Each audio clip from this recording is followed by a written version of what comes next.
આપનું સ્વાગત છે। લોકસભાની ચૂંટણીના માહોલમાં પંચમહાલ કોંગ્રેસમાં ભડકો। શહેરા તાલુકા કોંગ્રેસ પ્રમુખ આરતસિંહ પટેલ, કોંગ્રેસ અગ્રણી દુષ્યંતસિંહ ચૌહાણ, તાલુકા યુથ પ્રમુખ દિલીપસિંહ પરમાર, રંગીત પગી ખેડૂત સેલના પ્રમુખ રતનસિંહ બારિયા સહિતના 50 કરતાં વધુ કાર્યકર્તાઓએ હોદ્દા અને પદ પરથી રાજીનામું આપી રહ્યા છે। તાલુકા કોંગ્રેસ પ્રમુખ તરીકે 8 વર્ષથી હોદ્દા પર હોવા સાથે રંગીત પગી સહિતના અનેક જૂના કાર્યકરોએ કોંગ્રેસ સાથે છેડો ફાડ્યો। જિલ્લા કોંગ્રેસ પ્રમુખ અને પ્રદેશ ખાતે રાજીનામા મોકલ્યા।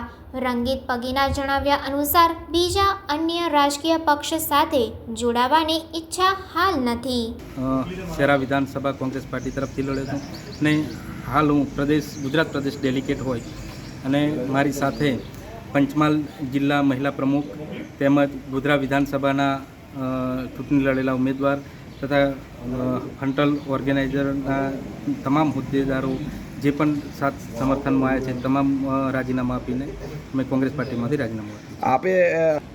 અમે પહેલાં પણ પ્રદેશ કક્ષાએ જાણ કરી હતી, અમારા નેતૃત્વને જાણ કરી હતી, તેમ છતાં આજે આટલા દિવસો વીતી ગયા તેમ છતાં અત્યારે પ્રચાર પ્રસાર એક નાની બરાબર ચાલી રહ્યો હોય એની નારાજગીથી ખાસ થઈ અમે રાજીનામું હાલ તો અમે કોઈ પાર્ટીમાં જોડાવાના એવું કોઈ નથી। અમે હોદ્દેદારો જે પણ રાજીનામા આપીને મારા સમર્થનમાં અને કાર્યકર્તાઓ અને સાથે મળીને જે પણ નિર્ણય લેશું એ તમને